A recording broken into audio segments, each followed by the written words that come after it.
안녕하세요. 저는 30대 중반에 접어든 아직은 살 날이 더 많이 남아있는 여성입니다. 저에게 몇 개월 전에 일어난 아주 기가 막힌 일이 있어서 한번 풀어보려 사연을 올려보게 되었습니다. 제 인생에 정말 큰 사건이기도 하고 황당한 일이기도 해서 어딘가에 속 시원하게 한번 털어놓고 싶었는데 이런 채널이 있을 줄이야 꿈에도 몰랐습니다. 제가 지금 또 과거의 일을 떠올리니 흥분한 상태이기도 해서 두서없이 내용이 이어질 수도 있기에 양해를 좀 부탁드리겠습니다. 그만큼 저에게는 제 인생의 가장 큰 굴곡이자 큰 사건이었거든요. 그럼 지금부터 제 인생의 가장 큰 사건 한번 시원하게 풀어보도록 하겠습니다. 저에게는 3살이 어린 여동생이 하나 있는데 제 동생에게는 청각장애가 있습니다. 소리를 듣는 세포 자체에 문제가 있어 태어났을 때부터 청각 쪽으로 장애가 있었고 꾸준히 치료와 훈련을 통해 말은 어눌하게 할 수 있는 정도입니다. 우리 아버지의 사업이 인도네시아 쪽에서 남부럽지 않게 먹고 살 만큼 굴러가고 있었던 덕에 그 비싼 치료를 꾸준히 받을 수 있었습니다. 그래서 제 동생에게 청각장애가 있다는 걸 태어났을 때부터 인지하고 언어치료와 행동치료 같은 훈련을 받을 수 있었습니다. 지금이야 언어치료와 행동치료가 꽤 많은 센터에서 운영 중이기도 하고 예약만 잘하면 어렵지 않게 받을 수 있는 치료이지만 제가 어린 시절에는 아니었습니다. 각고의 노력 끝에 선생님을 찾아 만나게 되었고 들리진 않지만 입모양을 보고도 대략적인 대화를 따라올 수 있을 만큼의 훈련을 하게 되었습니다. 저희 가족은 당연히 동생과 함께 수화를 배웠고 집에서는 수화를 통해서 이야기를 하고 있습니다. 기술의 발전으로 인공 와우 수술이라 하여 청각장애가 있는 친구들에게 소리를 듣게 하는 기계도 나와 있긴 하지만 우리 동생은 세포 자체의 문제라 소용이 없다고 하더군요. 몇 번이나 해외로도 국내로도 알아봤지만 수술이 불가하다 하여 가족들은 수화를 하거나 입모양을 크게 벌리며 동생이 알아볼 수 있게 말을 하는 버릇이 있습니다. 장애라는 게 사람의 마음을 파먹기도 하지만 우리 가족은 있는 그대로의 동생을 받아들이고 있고 서로를 잘 보살피며 화목하게 살고 있었습니다. 학창 시절에도 동생을 괴롭히는 아이들을 항상 혼내며 동생을 보살폈고요. 동생이 수업을 잘 따라갈 수 있도록 제가 옆에서 많이 도와주었습니다. 당연히 우리 자매의 우애가 돈독할 수밖에 없었습니다. 거기다가 동생이 청각장애가 있기 때문에 뒤에서 뒷말을 하는 못된 아이들도 많이 있었기에 저는 그런 동생을 위한 슈퍼우먼이 되어야 했습니다. 다행히 학교가 같은 재단에 있어 초중고를 동생과 같은 학교에서 보내긴 했지만 제가 대학생이 되어 먼저 대학에 진학을 하게 되면서 떨어지게 되었습니다. 동생이 고등학생이 되던 날 어찌나 마음이 떨리고 나 없이도 잘 버틸 수 있을지 걱정이 되던지 물가에 내놓은 아이 같은 마음이 들었더랬죠. 아무튼 제가 대학생이 되어 학교를 다니는 동안 우리 동생은 저 없는 학교에서 꽤 많은 상처를 받았다고 하더라고요. 청각 장애가 있는 동생을 꾸준히 괴롭히던 아이들 때문에 동생은 학교는 겨우겨우 졸업을 했지만 사람을 만나는 것을 두려워하게 되었습니다. 저는 그런 동생을 보살피며 취업까지 성공을 하였고 사회인이 되고 나니 정말 너무너무 바쁘더군요. 동생과 항상 주말이면 같이 시간을 보내곤 했었는데 제 일이 너무 바빠지니 주말에는 잠만 퍼질러 자기에도 바빴습니다. 매일같이 이어지는 야근에 초과 업무에 동생이 파김치가 된 저를 보고 주말에 나가 놀자는 말을 하지도 못하더라고요. 저는 매일같이 늘어지는 다크서클을 감추지도 못한 채 집에서 밥 먹고 자고만 반복을 했습니다. 하지만 그런 시간이 반복이 되더라도 저에게 새로운 사랑이 찾아오는 걸 막아내진 못했죠.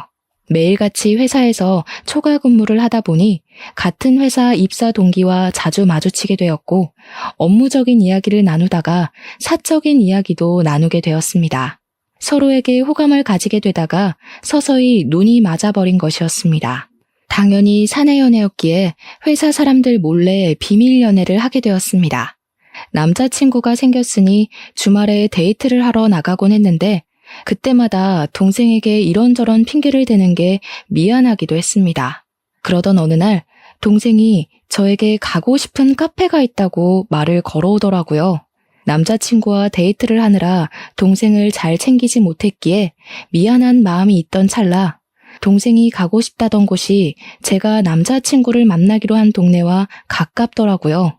동생이 마음에 걸려 남자친구에게 넌지시 물어보니까 같이 만나도 좋다는 대답이 돌아왔습니다.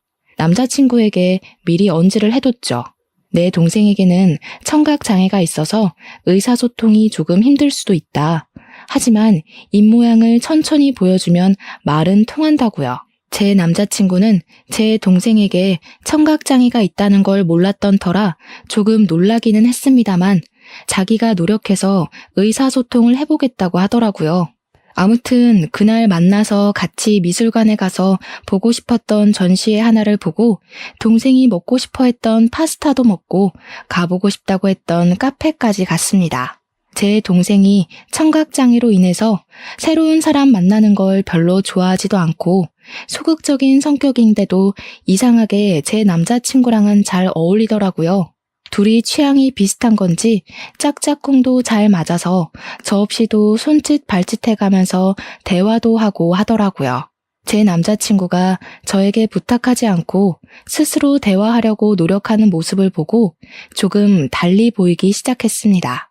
그 이후로 동생이 가끔 형부 만날 때 나도 껴주면 안 돼? 하고 물어봤는데 저는 솔직히 좀 마음이 그렇더라고요. 제 남자친구가 불편해할지도 모르는 일이고 그래서 남자친구에게 먼저 양해를 구하며 물어보니까 자기는 정말 좋다고 같이 보자고 하더라고요. 그러더니 무슨 동네에 봉사 동호회 같은 데에 가입까지 해서는 수화를 배우기 시작했습니다. 저도 모르고 있다가 무슨 유튜브 같은 걸 보고 있길래 뭘 보나 했더니 수화 동작을 배우는 영상이더라고요. 저랑 동생이랑 수화로 대화를 하는 게 멋있어 보였다면서 자기도 그렇게 대화를 나눠보고 싶다고 하더라고요. 그 뒤로 제 남자친구는 정말 각고의 노력을 했고 어설프게 수화를 하며 동생과 대화를 시작했습니다. 제 동생 또한 그런 남자친구의 행동에 감동을 받았는지 둘이 둘도 없는 친구가 되었습니다. 저를 빼놓고 수화로 비밀 대화를 나누는 지경까지 이르렀고 저와 남자친구가 휴가를 맞춰서 여행이라도 가면 둘이 거기서 영상통화를 하며 대화를 하더라고요. 저랑 싸우기라도 한 날이면 영상통화를 켜놓고 이르기까지 하더라니까요.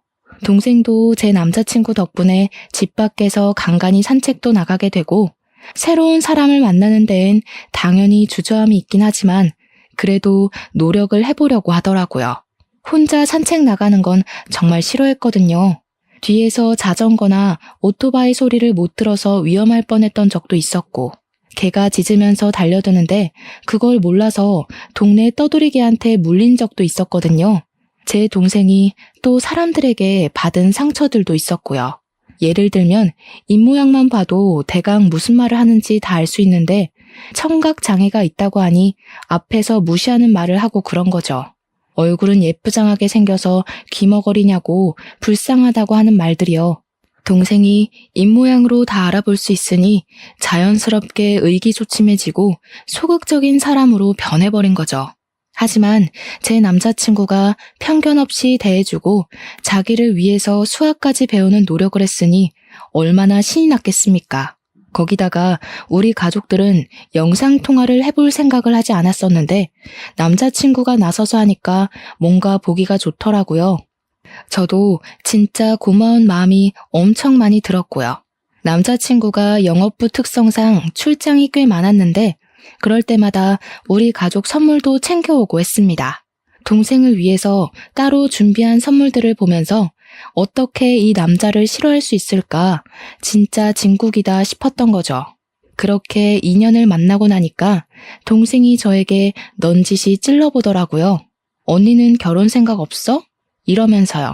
뭐 인연을 만나긴 했지만 제 나이가 30도 되지 않았을 때라 결혼은 벌써 생각하고 싶지 않다고 딱 잘랐죠. 동생이 저한테 약간 정색을 하면서 언니도 내년이면 30이다. 형부는 언니보다 나이도 더 많지 않냐? 하면서 이야기를 하더라고요. 결혼에 대해 진지하게 생각을 좀 해보라며 이야기를 하니까 진짜 그럴 나이가 됐나 싶기도 하고 말이죠. 그 뒤로도 몇 번이나 저에게 결혼 타령을 하니까 진짜 결혼을 해야 하나? 이 사람이랑 하는 게 맞나? 하는 생각으로 넘어가게 되었습니다. 저는 그때까지도 동생이 제 남자친구랑 내통을 해서 둘이 짜고 저를 떠본 거라고는 생각도 못했습니다. 남자친구가 저보다 4살이 연상이었기에 집에서도 슬슬 결혼 이야기가 나오고 있었나 봐요. 남자친구한테 계속 결혼할 여자 없어? 선이라도 알아봐줘? 하면서 집안 어르신들이 이야기를 하니까 제 의견을 한번 들어보고 싶었던 거죠. 저랑 결혼을 하고 싶긴 하지만 제가 아직 29살이고 의중을 모르니까 동생과 함께 짜고 떠본 것이었습니다. 동생이 한 3개월 내내 결혼 노래를 부르니까 한 해가 더 지나고 제 나이 30에 결혼을 한번 해볼까 싶은 마음이 들었습니다. 동생한테 지금 결혼하면 후회하지 않을까? 남자친구가 너무 좋은데 그냥 결혼할까? 하고 이야기를 하니 고개를 막 끄덕이더라고요.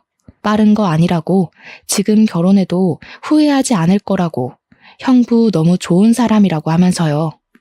둘이 짜고 치는 고스톱이라는 걸 알게 된 건 남자친구가 딱 3주 뒤에 저에게 프로포즈를 해서 알았습니다. 동생이 저에게 어떤 프로포즈를 받으면 감동받을 것 같냐, 뭐 이런 걸 물어봤었거든요. 아주 종합 선물 세트로 준비를 했길래 눈치를 못 챌 수가 없었죠. 남자친구한테 물어보니까 차일게 걱정돼서 도움을 좀 받았다고 이야기를 하더라고요. 우리 처제가 내 편이라 정말 다행히 하면서 웃는데 그 모습까지 귀여워 보여서 이 남자랑 결혼해도 되겠구나 하는 마음이 들었죠. 프로포즈를 수락하고 우리 집에 인사를 드리러 남자친구가 오기로 했는데 그날 점심부터 동생이 막 부산스럽게 준비를 하더라고요. 형부 될 사람이 정말 좋은 사람이라고 부모님께 막 나서서 이야기를 하는데 그런 애가 아닌데 칭찬을 하니까 부모님도 좀 놀라시고요. 제 동생이 가족 이외의 사람에게 이렇게까지 정을 붙이고 마음을 털어놓은 적이 없는 애라 놀라실 만도 하셨겠죠. 부모님께서는 우리 집은 인성됨됨이만 잘 잡혀있으면 만사 오케이라고 하시면서 본 적도 없는 남자친구가 마음에 든다고 하셨습니다. 또 제 남자친구가 넉살이 워낙 좋은 사람이라 오자마자 큰절부터 올리고 밥도 고봉밥으로 2그릇이나 먹었습니다. 대화하는 내내 분위기를 얼마나 익살스럽게 잘 이끌고 가던지 저희 부모님도 푹 빠지셨죠. 거기다가 저희 아버지와 술을 한잔하는데 둘이 죽이 너무 잘 맞는 거예요. 둘 다 만취해서 노래방 가자 하더니 정말 온 가족 다 끌고 노래방 가서 신명나게 놀았습니다. 제 동생은 들리지도 않는데도 혼자 탬버린 들고 춤까지 추더라니까요. 진짜 한 6개월치 웃을 거 그날 하루에 다 웃었다고 해도 과언이 아니었습니다. 아무튼 그날 우리 집에서 인사도 잘 드렸고 저도 예비시댁에 방문을 해서 인사를 드리기로 했는데 그제야 남자친구가 이야기를 털어놓더라고요. 사실 그동안 숨기려고 했던 건 아닌데 말하지 못한 게 있다면서 예비시댁의 집안 사정에 대해 이야기를 하기 시작했어요. 남자친구가 어릴 때 아버지께서 돌아가시고 집안의 가장 노릇을 쭉 해왔다고 하더라고요. 당연히 형편이 좋지 못해 대학도 못 갔고 바로 부사관으로 입대를 해서 군 생활을 하다가 27살에 전역을 했다고 하더군요. 할 줄 아는 게 없어서 2년 동안 각고의 노력 끝에 자격증들을 줄줄이 따게 되었다고 했습니다. 지금 회사에 입사를 하게 된 것도 고졸 전형으로 입사를 한 거라며 미리 말을 못해서 미안하다고 하는 겁니다. 아버지께서 돌아가실 때 빚을 좀 남겨놓고 가서 그 빚을 갚으라 여태 모아둔 돈이 별로 없다고 하면서요. 저는 솔직히 너무 놀랐죠. 거의 3년을 만났는데 그동안 그런 사정을 단 한 번도 비치지 않아서 몰랐거든요. 항상 깔끔하게 옷을 입고 다녔고 마음에 공허함이 있다거나 어딘가 부족하다, 모자라다 하는 느낌이 전혀 없어서 짐작도 하지 못했었습니다. 그것도 결혼 직전에 와서 그런 이야기를 하니까 순간 마음이 흔들리는 건 어쩔 수가 없더라고요. 제 눈에 동공지진이 일어날까 제 손을 딱 잡으면서 이야기를 하더라고요. 자기가 15년 동안 빚을 갚았다고, 고등학교 2학년 때부터 아르바이트를 해서 돈을 벌었다고요. 생활력 하나는 남들과 비교도 할 수 없게 좋고 무슨 일이 있어도 절대 굶길 일 없을 거라고 했습니다. 빚도 다 갚았고 집안에 돈을 퍼줘야 하는 것도 절대 아니니까 걱정하지 말라고요. 단지 집으로 인사를 드리러 갈 텐데 집이 많이 낡아서 보이는 게 전부가 아니라는 말을 하고 싶었대요. 아버지께서 돌아가시기 전에 남겨주신 집이라 차마 처분도 못하고 그 낡은 데서 온 가족이 살았다고요. 가족들의 소중한 추억이 담겨있는 집이라 상속 포기도 하지 못하고 돈을 다 갚을 수밖에 없었다며 덧붙였습니다.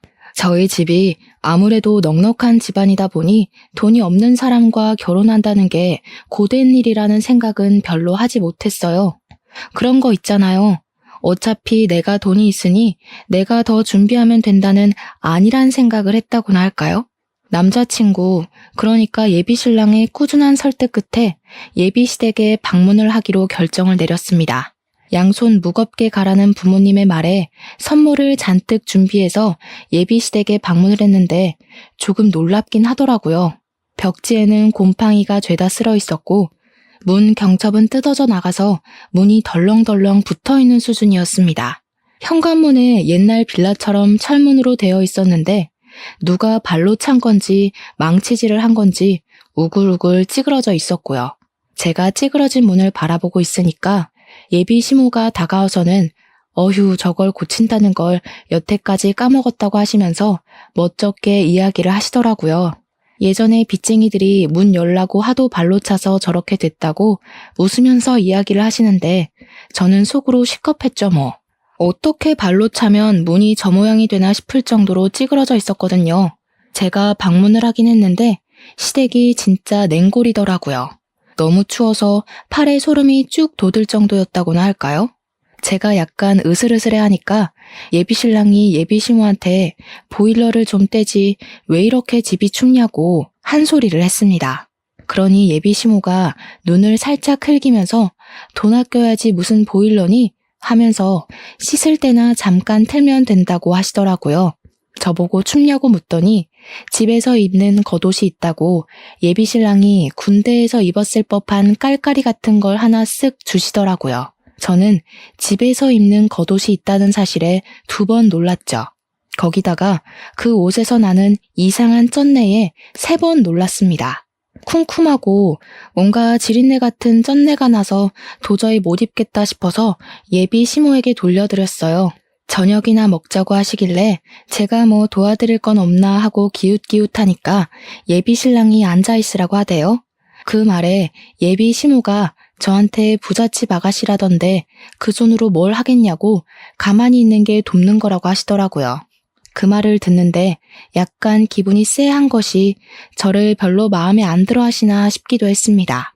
저녁밥이라고 대충 상을 차려주셨는데 물론 저희 집과는 가정 환경 자체가 차이가 나니까 그럴 수 있다 생각은 하면서도 영 기분이 별로인 거예요.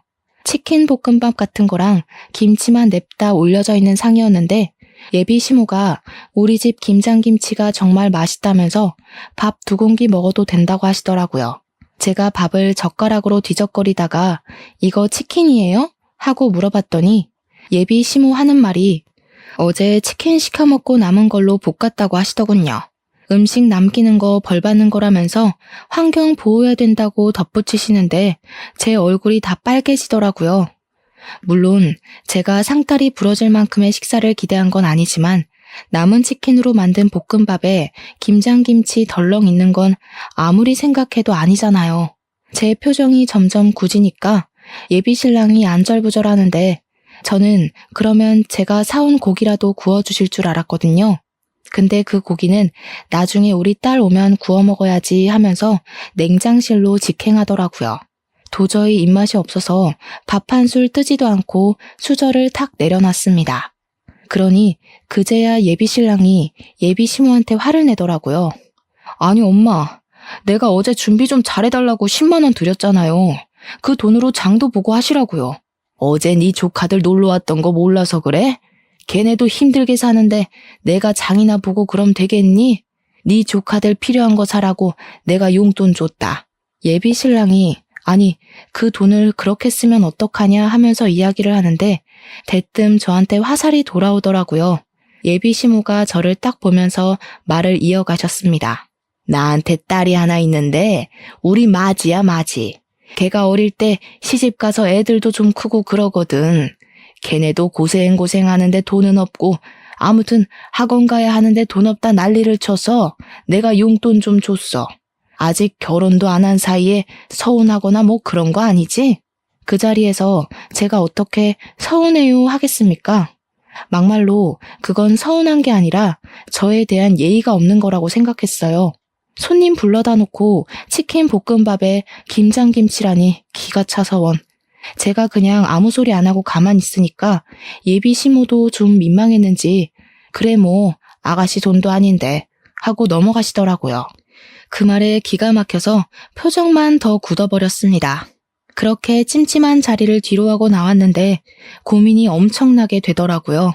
우리 집에서는 이만한 남자 없다, 빨리 결혼해라 하는데 시댁 분위기는 세상에서 가장 구질구질한 느낌이고 그런데 또 한편으로는 결혼해서 시댁 식구들 만나봐야 1년에 몇 번이나 보겠나 싶기도 하고 그래서 결혼 준비를 시작하게 되었습니다. 이제 와서 결혼 못하겠다. 너랑 나랑 집안 차이가 너무 심하다 하기에는 시간이 너무 흘러버린 탓도 있었고요. 결혼을 하기로 하고 청첩장도 다 찍고 집을 구하러 다니는데 신혼부부 전세자금 대출 이자율이 생각보다 너무 높았습니다. 예비 신랑이나 저나 둘 다 기본소득 이상으로 벌고 있어서 그런지 혜택 받을 수 있는 게 거의 없었습니다. 거기다가 아버지 사업체까지 있으니 더 그런 거예요. 결국 제가 골머리를 썩으니까 아버지께서 눈치를 채시고 먼저 말을 해주셨습니다. 사실 제가 동생에게만 슬쩍 이야기를 했는데 동생이 아버지께 이야기를 했더라고요. 언니가 집 때문에 고민이 많아 보인다고요. 아버지께서 저한테 집을 해주시겠다고 그러니 너무 대출받는 거에 신경 쓰지 말라고 해주셨습니다. 저야 너무나도 감사했죠. 제일 중요한 집 문제가 해결되고 나니까 알턴 일을 뺀 기분이었습니다. 집 대출만 안 받아도 솔직히 한 달 생활비에서 엄청난 차이를 보이니까요. 그렇게 모든 준비가 끝나고 결혼식 날이 왔는데 저는 신부 대기실에 내내 있느라 동생에게 무슨 일이 생겼는지 알 수가 없었죠. 근데 신부 대기실에 찾아온 동생의 낯빛이 너무 안 좋더라고요. 그래서 무슨 일 있었냐고 물어보니까 동생이 고개를 절레절레 젓더라고요. 근데 이 언니들의 감이라는 게 있으니까 동생에게 뭔가 있는데 숨기고 있다는 느낌을 세게 받았습니다. 저한테 결혼식 잘하라고 수화로 말을 하길래 저도 알겠다고 대답을 하고 있는데 신우가 신부 대기실에 들어오더라고요. 저희 자매가 수화로 이야기를 하고 있으니까 갑자기 어머 하더니 옳게 지금 동생 장에 있는 거 티내는 거야? 하더라고요.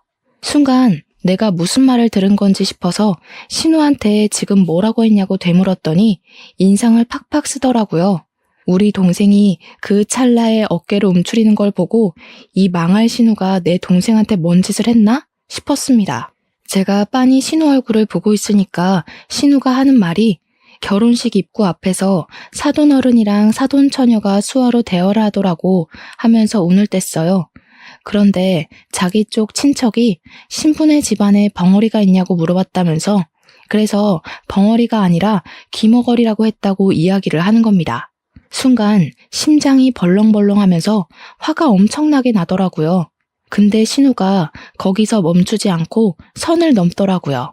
자기네 친척이 그런 거 다 유전병 아니냐고 물어봤다면서 동생이 장손인데 하자 있는 집에 장가 보내는 거 아니냐고 난리를 쳐서 자기가 곤란했다고 하더라고요. 우리 동생이 아무리 못 듣는다고 해도 눈치라는 게 빤히 있는데 입모양만 보고 대충 무슨 이야기인지 알아차린 것 같더라고요. 고개를 푹 숙이고 훌쩍거리는데 그 상황에서 열이 안 받을 언니가 어디 있겠습니까? 웨딩드레스를 입고 있다는 것도 까먹고 벌떡 일어나서 신우 머리채를 확 잡아버렸죠. 그러니까 도우미로 와주신 이모님이며 옆에 있던 제 친구들이며 놀래서 저랑 신우를 막 말리고 뜯어놨습니다. 제가 씩씩거리면서 머리가 다 헝클어진 신우를 향해 소리를 질렀습니다. 지금 그게 내 앞에서 할 말이에요? 유전병이 어쩌고 어째? 지금 말 다 했어? 결혼식장에 와서 축하해주기 바쁠 텐데 별 걱정을 다 하네 진짜. 나 기분 나빠서 결혼식 못하겠으니까 당장 가서 결혼식 취소됐다고 해요. 그러니 신우가 화들짝 놀라서 아니 뭐 그렇게까지 말을 하고 그러냐고 제 동생한테 내가 미안해 하는 거예요. 그 형식적인 사과에 화가 나서 지금 신우가 한 짓을 생각해보라고 내가 이 결혼식을 내 발로 들어가게 생겼냐고 하면서 소리를 질렀죠. 제가 신우 머리채를 잡았다는 게 신랑 귀에도 들어갔는지 신랑이 막 뛰어들어오면서 무슨 일이야? 왜 그래? 하더라고요. 도저히 분이 풀리지가 않아서 너네 친척들이며 너네 누나며 할 것 없이 내 동생 보고 기머거리니 벙어리니 유전병이니 정신 나간 소리 하더라 했습니다. 내가 지금 이 말을 듣고도 결혼식장에 들어가는 게 맞겠냐고 나 결혼 안 하겠다고 하니까 신랑이 신우 째려보면서 누나 하더라고요. 어떻게 사람이 그런 소리를 아무렇지 않게 하냐고 신우가 내 눈앞에 있으면 결혼식 안 하겠다고 했죠. 그 말에 신우가 놀래서 지금 동생 결혼식장에서 자기를 쫓아내는 거냐고 그런 말도 못해? 내가 못할 말 했어? 하길래 또 열받아서 성큼성큼 갔어요. 머리채를 쥐어잡으려고 하니까 신우가 놀래서 피하더라고요. 신랑이 신우 보고 동생 결혼식 망하게 생겼는데 자존심 부릴 일이 남았냐면서 신우를 쫓아냈습니다. 진짜로 신우는 저희 결혼식장에 못 들어왔어요. 제가 신우 있으면 결혼 안 하겠다고 하고 대기실에 눌러 앉아버렸거든요. 신우 쫓아낸 거 확인하고 나서야 식이 시작이 되었고 찜찜한 마음은 그대로 제가 떠안게 되었죠 뭐. 결혼식이 끝나고 신혼여행길에 오르는데 제가 기분이 영 안 풀려서 동생한테 이야기를 했어요. 절대로 그런 이야기에 마음 쓰지 말라고. 못 배워먹은 인간들이 하는 말 귀담아 듣지 말라고 했죠. 그러고 비행기를 탔는데 남편이 저한테 그러는 거예요. 못 배워먹은 인간들이라고 한 거 사과하라고요. 제 남편이 대학을 못 나왔다고 했잖아요. 그래서 그런지 공부에 대한 자격지심을 좀 부리긴 했어요. 고졸 전형이랑 대졸 전형이랑 연봉 차이가 좀 있거든요. 남편이 영업부라 실적은 괜찮은데 기본급에서 차이가 나니까 대졸 전형자들이랑 크게 월급 차이가 나지 않았거든요. 거기다가 공부를 못해서 대학을 못 간 게 아니라 돈이 없어서 못 간 것이니 그럴 만도 했죠. 하지만 저도 제 동생이 그런 모욕을 당했는데 자존심이 있죠. 어떻게 냅다 사과를 하겠습니까? 저도 의견을 굽히지 않았고 사과는 못하겠다고 했습니다. 둘 다 자존심을 부리다가 신혼여행 가는 비행기 안에서 12시간 내내 아무 말도 안 하고 있었다니까요. 도착해서도 냉기만 폴폴 풍기다가 사과를 안 하면 같이 안 다니겠다고 먼저 선수를 치더라고요. 저도 굽히기 싫어서 너랑 안 다니겠다고 하고는 관광도 따로 다녔습니다. 혼자 며칠을 지내다가 결국 마지막 날이 되고 나서야 타협을 하게 되었죠. 사과를 하거나 그런 건 아니었고 서로 잘못한 거고 서로 기분 나쁜 상태니까 조심하자고 대충 휴전 정도만 한 거죠. 근데 둘 다 서로의 가족에 대해 그렇게 말한 게 앙금으로 남아서 혼인신고를 원래 신혼여행 다녀오면 바로 하기로 했었는데 조금 미루기로 했어요. 남편도 제가 꿋꿋하게 사과를 하지 않고 자존심을 부리니 혼인신고를 미루는데 동의하더라고요. 보통은 신혼여행을 다녀오면 시댁과 친정 인사를 드리러 가잖아요. 근데 결혼식 날 그런 소동이 있었는데 시댁 인간들 얼굴이 보고 싶었겠습니까? 남편도 저랑 별반 다르지 않은 것 같았고요. 그냥 일이 바빠서 인사드리러 갈 시간이 없다고 대충 둘러대고는 저는 우리 집으로 남편은 시댁으로 각자 가서 선물 줄 거 주고 돌아왔습니다. 깨를 볶아도 시원치 않을 신혼기간에 서로 서먹서먹해진 거죠. 연애할 때도 이렇게 싸워본 적이 없었기에 저희는 어떻게 풀어야 할지 방법도 모르고 있었습니다. 그렇게 한 달이라는 시간이 좀 지났을까 시모가 갑자기 할 이야기가 있다면서 시댁으로 오라고 부르더라고요. 그 곰팡이 쓸어있는 냉골 같은 집에 갈 생각을 하니까 너무너무 싫었지만 피하는 것도 하루 이틀이지 불렀는데 가야죠. 퇴근하고 남편이랑 같이 찾아가니까 시모가 그러더라고요. 예, 너네 집 말이다.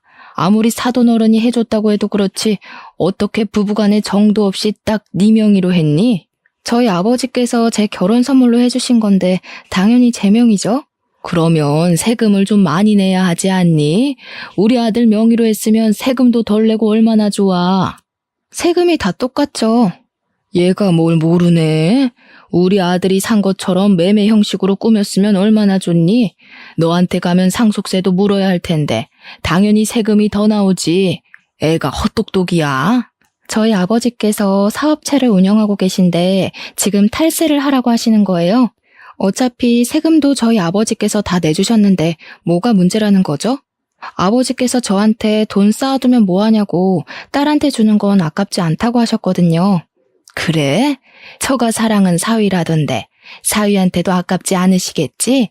우리 아들 정말 장가 하나는 기가 막히게 갔나 보다. 생각해보니까 사돈네는 전부 딸만 있잖아. 사업은 자고로 남자가 해야 제대로 굴러가는 법인데 사돈댁에는 아들이 없으니까 우리 아들한테 딱 물려주면 되겠다 싶은 생각이 들더라고. 그 말을 듣는데 욕심낼 걸 욕심내야지 진짜 기가 막히더라고요. 가뜩이나 시댁에 대한 인식이 바닥을 치고 있는데 저런 욕심까지 내니까 저게 사람인가 하는 생각도 들고요. 결혼한 지 한 달 막 지났는데 왜 남의 집 사업에 관심을 가지고 욕심을 내는지. 저희 아버지께서는 기업은 기업인이 운영해야 한다는 주의셔서요. 가족들에게 승계할 생각 전혀 없으시고요. 나중에 은퇴하실 때 전문 경영인 두실 거래요. 아니 왜? 그 귀한 사업체를 남에게 맡기니? 우리 아들이 얼마나 노력해서 지금 회사 입사했는지 너는 알지? 우리 아들 능력 한번 보면 말이 달라지실 거다. 그러지 말고 이참에 사돈네 회사에 우리 아들 한 자리 주라고 좀 해봐. 한 자리에서 능력 좀 보고 기업도 물려받고 하면 딱이지 않겠어? 우리 며느리 능력 좀 한번 보자. 남편이 잘 돼야 아내도 편한 법이야. 어머님, 지금 아들 취업 청탁하시는 거예요? 어머님 아드님은 자기 능력으로는 아무것도 못하는 바보인가요? 지금 다니는 회사도 열심히 노력해서 취업한 거 알아요. 충분히 자부심 느끼면서 사는 것 같던데 왜 그러세요? 우리 아버지 회사에 굳이 취직 안 해도 이 사람 잘하고 있는데 그런 말씀으로 취업 청탁하시면 어머님 아들만 바보 만드는 거예요. 그러니까 시모가 씩씩거리면서 지금 우리 아들 바보라고 했냐, 모자란 놈 취급이냐 하면서 성을 내시더라고요. 제가 뭐 틀린 말 한 것도 아닌데 씩씩거리니까 웃기더라고요. 저도 제 할 말 끝났으니까 그냥 자리에서 일어나 버렸습니다. 그 자리에 더 앉아있어 봐야 얼굴 불킬림만 남은 것 같고 이런 취업 청탁이 영 듣고 싶지도 않았고요. 결혼했다고 우리 아버지 사업체까지 자기 몫으로 만들어버리려고 하는 파렴치한 시모 앞에서 하하호호 웃으면서 밥까지 먹었다가는 체할 것 같았거든요. 그래서 가방 들고 나오니까 남편이 뒤따라 나오더니 제 팔을 확 잡아채는데 그 힘이 너무 세서 팔이 빠지는 줄 알았습니다. 제가 당황한 나머지 악소리를 내면서 지금 뭐 하는 거냐고 힘자랑하냐고 한마디 했죠. 그러니까 시모가 저를 보면서 혀를 끌끌 차면서 왜 따박따박 시모한테 말대답을 하고 드냐면서 한 소리 하는 거예요. 남편은 눈을 크게 뜨고 제가 하는 행동이 잘못됐다는 식으로 바라보고 있고 시모는 뒤에서 구시렁거리고 이것들이 죄다 한패인가 본색을 벌써 드러내는 건가 막 온갖 잡생각들이 머릿속에서 춤을 추더라고요. 제가 못할 만한 것도 아니고 왜 남편 몫이 아닌데 자꾸 욕심을 내는 거냐고 했습니다. 그러니까 남편이 하는 말이 자기가 욕심낸 것도 아니고 아들이 잘 됐으면 하는 부모의 마음인 걸 모르냐고 하더라고요. 제가 아무 소리 안 하니까 남편이 먼저 아 됐어 너랑 무슨 이야기를 하냐 하면서 말을 끝내더라고요. 지금 누가 할 소리를 하는 건지. 연애할 때는 그런 내색 한 번 없더니 결혼하니까 돌변하는 게 무섭더라고요. 이 인간이 결혼하고 나서 진짜 우리 아빠 사업체에 한자리 하고 싶었던 건가 싶어서 소름이 쫙 돋았습니다. 그렇게 냉전이 지속되니까 하루하루 지쳐가면서 내가 왜 이 사람이랑 살아야 하나 싶더라고요. 어차피 혼인신고도 안 했는데 그냥 헤어질까 하는 찰나에 동생에게서 연락이 왔습니다. 자기가 아버지 회사에 출근을 하게 됐다고. 형부 덕분에 기운도 차렸고 새로운 걸 해보고 싶은 마음에 컴퓨터 학원을 다니면서 워드 자격증을 땄대요. 정정당당하게 이력서 넣고 면접 보고 합격해서 출근하게 되었다고 하는데 마음이 다 뭉클하더라고요. 그런 와중에 남편이 저에게 화해 제스처를 보냈고 언제까지 이렇게 말없이 살 거냐고 숨이 막힌다고 하더라고요. 그러면서 서로 오해가 있는 걸 풀었으면 좋겠다고 주말에 같이 캠핑 카라반 같은 걸 예약했다고 거기나 놀러 가자고 하더라고요. 또 남편이 먼저 손을 내미니까 그러자 싶어서 주말에 마트에 가서 장을 보고 카라반에 가기로 했습니다. 원래 캠핑의 묘미는 고기를 구워 먹는 거니까 장을 보는데 남편이 고기를 무슨 2근을 사는 거예요. 둘이 먹을 건데 뭐 이렇게 많이 사는 거냐 하는데 소고기 먹을까? 하면서 한우 비싼 걸 잡더라고요. 원래 캠핑의 묘미는 삼겹의 목살이다 하면서 돼지고기로 골랐죠. 소고기는 숯불에 다 늘어붙거든요. 남편이 너무 과하게 사길래 말리다가 포기하고 장을 봐서 캠핑 카라반으로 갔는데 참나 거기 신우가 떡하니 와 있대요. 저 보자마자 장 많이 봐왔냐고 하는데 진짜 욕이 나오더라고요. 화해 제스처는 개뿔, 신우 식구들 먹일 장만 잔뜩 봐서 강꼴이 된 거죠. 진짜 떨떠름하게 바비큐 준비해서 술까지 차리고 고기를 굽기 시작했는데 제가 아무것도 안 하고 가만히 있었어요. 원래 캠핑 같은 데 가면 남편이 고기 굽잖아요. 제가 상까지 차렸는데 고기까지 구워야 하나 싶었던 거죠. 근데 그걸 보더니 신우가 저한테 공주님이 따로 없다고 비꼬대요. 일부러 못 들은 척하고 무시했죠. 그러니까 신우가 뭐라는 줄 아세요? 그쪽 집안 귀머거리인 거 내가 유전이랬지? 혹시 우리 올케도 내 말이 안 들리나? 그 말을 참고 넘어갈 사람이 과연 몇이나 될까요? 당연히 저도 참지 않았습니다. 결혼식 날 머리 뜯긴 게 부족했나 봐요. 그 주둥아리로 지금 뭐라고 하신 거예요? 뭐? 주둥아리? 제정신이냐? 너 우리 누나한테 그게 무슨 말버릇이야? 올케, 집 좀 산다고 내 동생 너무 무시하는 거 아니야? 고기는 여자가 구워야지. 그리고 소고기도 아니고 삼겹살이 뭐니? 격 떨어지게. 그런데 더 짜증나는 건 심애부였어요. 옆에서 살살 부추기면서 하는 말이 장모님이 그러던데 취업시켜달라던 건 무시하고 귀머거리 동생만 취직했다며? 하면서 자기도 이직하고 싶다는 겁니다. 만년 과장으로 살 수는 없고 어디 이사나 전무자리 좋은 데 있으면 자기랑 저희 남편 취업 좀 시켜달라고요. 열이 뻗쳐서 말로 싸우기를 포기하고 사왔던 돼지고기 2근을 전부 심해부 신우 남편의 얼굴을 향해 던졌습니다. 다들 생고기를 처맞고 깍깍거리는데 저도 씩씩거리면서 할 말 다 했죠. 아줌마는 여자 아니야? 시자 붙었다고 시킬 생각만 하네. 그러지 말고 손수 모범을 좀 보이던가. 그리고 전무나 이사? 아저씨가 할 줄 아는 게 뭐가 있다고 그 자리를 달래? 우리 아빠 회사가 무슨 구멍가게인 줄 알아? 능력이 있어야 뭘 시켜주든지 말든지 하지. 취업 청탁은 누가 하는 건데 지금 누구 보고. 내 동생은 당당하게 이력서 넣고 합격한 거거든? 진짜 살다 이런 개차반의 무식한 인간들 처음 본다. 그러니 남편이 뭐? 무식? 내가 그런 소리 하지 말랬지? 하면서 달려들더라고요. 야, 돈 없어서 대학을 못 갔다고? 웃기지 마. 장학금도 있고 학자금 대출도 있는데 뭔 핑계야. 그냥 네 성적에 그저 그런 대학 가야 하니까 핑계대고 부사관 간 거겠지. 그리고 그 고기 잘 씻어서 먹으면 되지 않겠어? 가족들끼리 두런두런 좋은 시간 보내고 우리는 여기서 갈라섭시다. 혼인신고도 안 했겠다. 집도 4명이겠다. 혼수도 내가 해왔겠다. 몸만 나가면 되지? 옷까지 몇 개 있는 거 그건 택배로 보내둘게. 착불로.